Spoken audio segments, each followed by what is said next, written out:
अस्सलाम वालेकुम, welcome to cycle motor sports.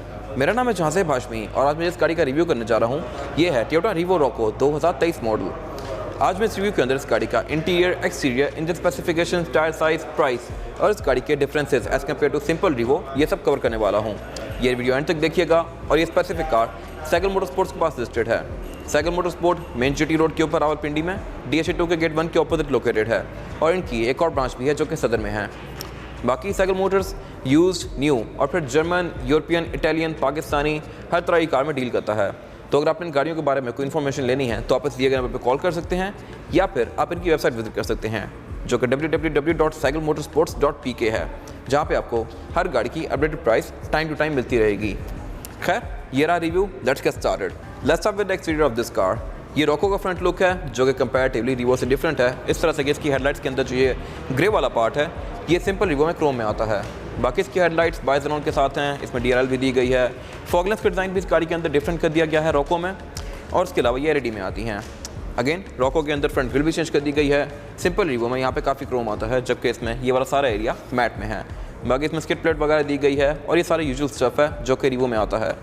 Revo में शुरू में एक यहाँ पे एयर इनटेक आता था जो कि इस गाड़ी में ख़त्म कर दिया गया है। जब रीवो पाकिस्तान में लॉन्च किया गया था तो इसमें इंजन 3000 cc होता था और इसमें यहाँ पे एयर का इनटेक आता था टर्बो का। इस गाड़ी में 1GD इंजन आता है जो कि 2.8 लीटर है और इसमें एयर का इनटेक यहाँ नीचे दिया गया है तो इसके बोनट का स्कूप खत्म कर दिया गया है। अब बाकी यहाँ पे कुछ खास नहीं है और इसके बम्पर्स में भी पार्किंग सेंसर्स आते हैं। अगर बात की जाए साइड प्रोफाइल की तो यहाँ भी कुछ रिफाइनमेंट्स की गई हैं as compare to simple Revo, और वो ये है कि रॉको के अंदर जो रिम है ये ग्लॉस ब्लैक के फिनिश में आते हैं जबकि रीवो में ब्लैक और एल्यूमिनियम के कॉम्बिनेशन के साथ आते हैं रिम। और इसके अलावा रॉको के अंदर इसके जो साइड मिरर हैं इनको भी अब मैट कर दिया गया है। ये भी इसके लुक में अच्छा टच ऐड कर रहे हैं। ये गाड़ी यंगस्टर्स पे काफ़ी ज़्यादा फोकस लगती है। इसी तरह इसके डोर हैंडल भी अब मैट में कर दिए गए हैं जो कि पहले क्रोम में होते थे और इसमें सॉफ्ट लॉक वाला फीचर भी आता है। यहाँ पे एक ये बटन दिया गया है जिसको आप प्रेस करेंगे तो ये गाड़ी लॉक हो जाएगी लाइक दिस, और अगेन प्रेस करेंगे तो ये अनलॉक भी हो जाएगी। तो ये इसमें स्मार्ट एंट्री वाला फीचर भी आता है। बाकी रीवो में एयर प्रेस वगैरह भी कंपनी स्टैंडर्ड आते हैं और इसमें जो ये नीचे स्टेप बार है इसको भी मैट ब्लैक कर दिया गया है। पहले इसमें भी सिल्वर कलर की एक फ्रिल आती थी।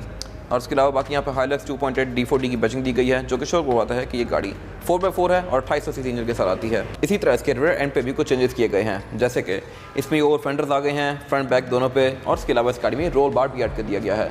बाकी इस गाड़ी में हीरोको का एक बैच भी आ गया है और जिसकी वजह से इसका 4x4 डिफ लॉक का स्टिकर यहाँ आ गया है। ये स्टिकर पहले पीछे होता था। बाकी लुक्स के लिहाज से ये गाड़ी यंगस्टर्स पे काफ़ी फोकस लगती है।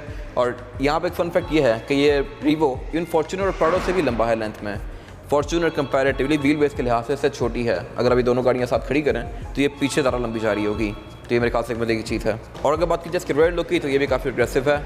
इसके बैक पे जो टेल लाइट्स थी ये इसके पहले फेसलिफ्ट में चेंज कर दी गई थी। अब इसकी टेल लाइट्स के अंदर ये लावा LED लैंप्स आते हैं और इसकी इवन रिवर्स भी अब LED में आती है। इसके अलावा रॉको में जो डिफरेंसेस हैं as compare to simple Revo वो ये है कि इसकी जो रेयर बम्पर है ये ग्रे में आता है जबकि सिंपल रीवो में ये क्रोम में आता है। इसके अलावा रीवो में ये रोल बार नहीं आते जो कि इस गाड़ी में दिए गए हैं और उसके अलावा रॉको के अंदर ये वाला ब्लैक वाला पार्ट भी आता है जो कि सिंपल रीवो में अगेन नहीं आता। इसमें एक टेल लैंप दिया गया है, साथ यहाँ बेसिक बैजिंग दी गई है। क्रूज टोनिक की बैजिंग का मतलब ये है कि इस गाड़ी में क्रूज भी आता है। पिकअप ट्रक के लिहाज से ये काफ़ी अच्छी चीज़ है। ट्रंक को ओपन करने के लिए यहाँ पे लैच दिया गया है और ये इस गाड़ी का टेल गेट का डोर जिस पे आप यहाँ पे बैठ भी सकते हैं। और इसकी ट्रंक की कैपेसिटी भी काफ़ी ह्यूज है। इसके बैक में ये केसिंग भी आती है और इसके जो इवन ये रोल बार्स हैं ये भी क्योंकि कंपनी फिटेड हैं तो इसकी फिटिंग्स काफ़ी अच्छी हैं और इसके अंदर लाइट्स भी आती हैं। प्लस रीवो के अंदर इसकी जो रेयर विंडशील्ड है ये भी ओपन होती है। ये भी मेरे ख्याल से एक अच्छी चीज़ है।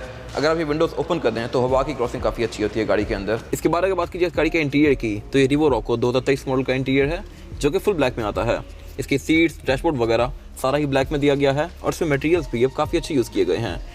ये गाड़ी अब काफ़ी हद तक फैमिलीज़ को भी टारगेट करती है जबकि पहले ऐसा नहीं था। पिकअप ट्रक्स यूजुअली यंगस्टर्स या as a loader car use होते हैं जबकि पाकिस्तान में अब इसको काफ़ी हद तक फैमिलीज़ भी as a daily driven car accept करती जा रही हैं। इसका डैशबोर्ड लुक्स के लिहाज से काफ़ी अच्छा है। इसको अगर कंपटीशन के लिहाज से कंपेयर किया जाए इसूज़ू D-Max हो गया या फोटोन वगैरह, इसका डैशबोर्ड उनसे काफ़ी बेहतर है। प्लस ये टोयोटा है तो ये गाड़ी बिकती भी फ़ौरन है। बाकी डैशबोर्ड के अंदर इसके काफ़ी मैसिव सिल्वर कलर की फ्रिल दी गई है। क्रोम यहाँ पे काफ़ी दिया गया है। स्टीयरिंग व्हील पे इस गाड़ी के काफ़ी सारे कंट्रोल्स आते हैं, जैसे कि लेफ्ट स्पोक के जो कंट्रोल्स दिए गए हैं ये इसके मल्टीमीडिया सिस्टम के हैं और राइट स्पोक के जो कंट्रोल्स दिए गए हैं यहाँ से आप इस गाड़ी के एमआईडी स्क्रीन के बीच में नेविगेट कर सकते हैं। और उसके अलावा स्टीयरिंग के पीछे इसमें क्रूज़ कंट्रोल भी आता है। इसमें क्रूज़ भी दिया गया है जो कि अगेन मेरे ख्याल से एक अच्छी चीज़ है। मीटर भी इस गाड़ी का फेसलिफ्ट पे चेंज कर दिया गया था। अब ये काफ़ी सोबर सा है ग्रे और वाइट के कॉम्बिनेशन के साथ, जबकि पहले ये बिल्कुल ब्लू सा था। बाकी इसके बीच में एक ये इंस्ट्रूमेंट क्लस्टर आता है इसमें सारी नॉर्मल चीज़ें शो होती हैं जैसा कि हर गाड़ी में होती हैं। बाकी डैशबोर्ड इस गाड़ी का मोस्टली चीप प्लास्टिक की फिनिश में है और उसके अलावा एयर वेंट्स इस गाड़ी में टोटल 6 आते हैं 4 डैशबोर्ड में, 2 रेयर पैसेंजर्स के लिए। इसका सेंटर में जो मल्टीमीडिया पैनल है ये डैशबोर्ड से बहुत बाहर निकला हुआ है। ये देखने में ऐसा लगता है कि टोयोटा ने पहले डैशबोर्ड डिज़ाइन कर लिया, उनको बाद में ख्याल आया कि मल्टीमीडिया सिस्टम तो हमने बड़ा लगाना था, तो उन्होंने बड़ा लगा दिया, लेकिन हाउसिंग कहीं भी इससे मैच नहीं कर रही। खैर, इसमें फीचर्स काफ़ी सारे आते हैं। इसमें बहुत सारी चीज़ें ऐसी भी दी गई हैं जो कि यूजुअली कार्स में नहीं होती, जैसे कि इसमें एक फीचर आता है जिस पे ये गाड़ी आपको बोल के बताती है कि आपका कौन सा डोर ओपन है। एक फीमेल वॉइस आपको हर डोर की इंडिकेशन देती है। बाकी यहाँ पे आप इस गाड़ी के बैटरी परसेंटेज, बैटरी वोल्टेज वगैरह भी ऑन कर सकते हैं, और क्योंकि ये एंड्रॉइड पैनल है तो इसमें नेविगेशन, यूट्यूब, क्रोम वगैरह सब कुछ आता है। उससे नीचे इसका क्लाइमेट कंट्रोल दिया गया है जो कि डुअल जोन है। अगेन मेरे ख्याल से ये एक अच्छी चीज़ है।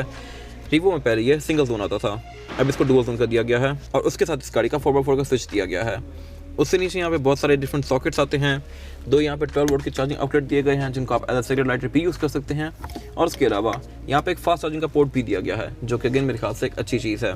यहाँ से आप फ़ोन वगैरह चार्ज कर सकते हैं। बाकी ऑक्स इनपुट, और फिर यहाँ पे डैक दिया गया है। डैक मतलब DAC, डाउनहिल असिस्ट कंट्रोल। ये आपको उतराई पे काफ़ी हद तक खुद ब्रेकिंग करके हेल्प करता है, और उसके अलावा यहाँ पे डिफरेंशियल लॉकिंग, ट्रैक्शन कंट्रोल वगैरह भी दिए गए हैं। बाकी पीछे 2 कप होल्डर्स हैं। यहाँ पे इसका गियर लेवर दिया गया है। गियर लेवर भी इस गाड़ी का प्राडो वीएट जैसा ही है, और आप इस गाड़ी को मैनुअली भी चला सकते हैं। इस गाड़ी में ट्रांसमिशन ट्रिप्ट्रॉनिक आती है। इसके गेयर्स को आप मैनुअली यूँ शिफ्ट कर सकते हैं, लेकिन इस गाड़ी में पैडल शिफ्टर्स नहीं आते जो कि सिर्फ फॉर्च्यूनर में आते हैं। उसके साथ यहाँ पे इसके ड्राइव मोड्स दिए गए हैं, इको और पावर का, और उसके अलावा ये इसकी हैंड ब्रेक दी गई है जो कि ट्रेडिशनल है। और ये क्योंकि रीवो का टॉप ऑफ वर्जन है, रीवो V या रीवो रॉको, तो इनमें जो टिप्स हैं ये क्रोम में आती हैं। बाकी इस गाड़ी का सेंटर कंसोल जो है काफ़ी स्पेशियस है। इसके अंदर एक आर्म सॉकेट आता है, जैसे कि हाउस होल्ड सॉकेट होते हैं घर के। आप यहाँ पे 2 पिन वाले कोई भी चार्जर वगैरह या कुछ भी लगा के यहाँ पे चला सकते हैं, तो ये भी मेरे ख्याल से एक अच्छी चीज़ है। एयरबैग इस गाड़ी में टोटल 3 आते हैं। एक एयरबैग स्टीयरिंग व्हील में माउंटेड है, एक डैशबोर्ड के अंदर, और एक ड्राइवर के नी पे। और क्योंकि ये रीवो का V वेरिएंट है तो इसमें डोर हैंडल भी क्रोम में आते हैं। इस गाड़ी में 4 ही विंडो सिंगल टैप वाली आती हैं, यानी कि इनको सिंगल टैप से फुली रोल डाउन या रोल अप कर सकते हैं लाइक दिस।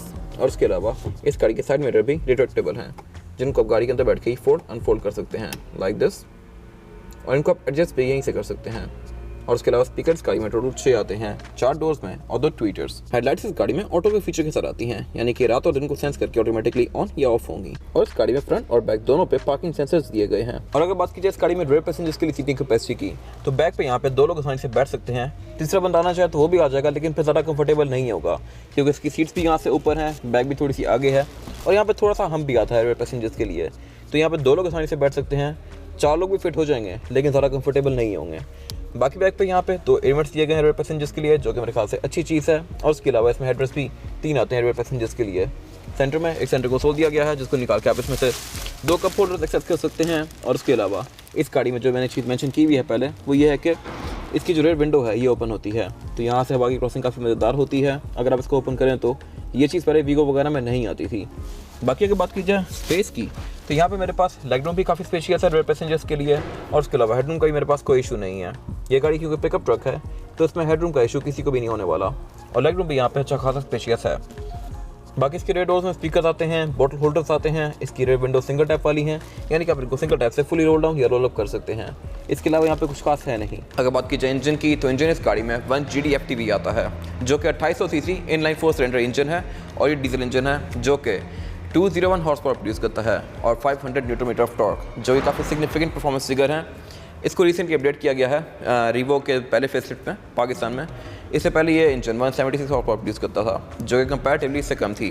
खैर, ये गाड़ी आपको विद इन सिटी तकरीबन 10-11 तक की एवरेज दे सकती है, depending upon your driving pattern. और अगर आप इसको लॉन्ग पे लेके जाते हैं तो ये गाड़ी 14-15 भी चली जाती है अगर आप इसको क्रूज़ लगा के चलाएं तो, जो कि मेरे ख्याल से एक बहुत अच्छी एवरेज है इतनी बड़ी गाड़ी के लिहाज से। ये एवरेज मोस्टली 1300 या 1500 सीसी गाड़ियों की होती है। ये गाड़ी 2800 सीसी है और इतनी मैसिव है, बट स्टिल काफ़ी अच्छी एवरेज देती है। और उसके अलावा इसमें स्टीयरिंग भी है, वेरिएबल फ्लो कंट्रोल सिस्टम वाला आता है, जो कि आपके ड्राइविंग प्लेजर को काफ़ी हद तक बेहतर बनाता है। बाकी इस गाड़ी के बोनट के अंदर इंसुलेशन आती है। ये गाड़ी 4x4 है, इसमें ABS, ट्रैक्शन वगैरह सब कुछ आता है। लेकिन एक चीज़ जो यहाँ पे इंप्रूव हो सकती थी, बड़ी बेसिक चीज़ है, वो ये है कि इसका बोनट स्टैंड से ओपन होता है। ये जाता भी काफ़ी ऊपर है और काफ़ी हैवी भी है। ये बात मैं शुरू से कहता आ रहा हूँ कि अगर इसमें हाइड्रोलिक आ जाता तो मेरे ख्याल से काफ़ी अच्छी बात थी, बट इसमें नहीं दिया गया। इसके बारे में बात की जाए इस गाड़ी के टायर साइज़ की, तो टायर साइज़ जो आता है रीवो रॉको में वो है 265, 60 और 18। इस गाड़ी में 18 इंच का डनलॉप ग्रैंड ट्रैक टायर आता है और इसका रिम ग्लॉस ब्लैक के फिनिश में है, जो कि इसको काफ़ी स्टेल्थी से लुक दे रहा है। सिंपल रीवो में ये रिम डुअल कॉम्बिनेशन में आता है, होता वो भी 18 इंच का है और टायर साइज भी इनका सेम होता है। बाकी रीवो में फ्रंट पे डिस्क ब्रेक आती है और बैक पे ड्रम ब्रेक्स आती हैं, जो कि चारों डिस्क ब्रेक होती है तो मेरे ख्याल से ज़्यादा अच्छी बात थी। बाकी ये टायर्स आपको तकरीबन 40-50 हज़ार किलोमीटर तक एक काफ़ी अच्छी राइड प्रोवाइड करेंगे। ये रिवो रॉको की फिजिकल की है, जिसके बैक पे हाइलक्स और रिवो रॉको बना हुआ है, नाइस अटेंशन टू डिटेल, और इसके बैक पे लॉक, अनलॉक और पैनिक बटन दिया गया है। सैगल मोटर्स के पास आपको कोई भी कार बासानी मिल सकती है और इवन यहाँ पे आपको कलर रेंज के बीच में भी ऑप्शन मिल जाएंगे, जैसे कि रिवो रॉको सैगल के पास वाइट में भी अवेलेबल है और ब्लैक में भी अवेलेबल है। इस स्पेसिफिक कार की प्राइस जिसका मैंने रिव्यू किया है, इसकी डिमांड 1,35,00,000 रुपये है और इस ब्लैक वाली रिवो की प्राइस 1,36,00,000 रुपये है। ये दोनों ही गाड़ियाँ 23 मॉडल हैं, अनरजिस्टर्ड हैं और बिल्कुल न्यू हैं। तो अगर आपने इन गाड़ियों के बारे में कोई इन्फॉर्मेशन लेनी है तो आप इस दिए गए नंबर पर कॉल कर सकते हैं या फिर सैगल मोटर स्पोर्ट्स को विजिट कर सकते हैं। ये था आज का रिव्यू। अगर आपको रिव्यू पसंद आया है तो इस रिव्यू को लाइक कीजिए, मेरे चैनल को सब्सक्राइब कीजिए और अगर आपके पास इन गाड़ियों से रिलेटेड कोई भी राय है तो उसको कमेंट सेक्शन में ज़रूर शेयर कीजिएगा, ताकि वो लोग जो ये गाड़ियाँ लेने वाले हैं वो आपकी राय से फ़ायदा उठा सकें। अपना ख्याल रखिएगा। Thank you.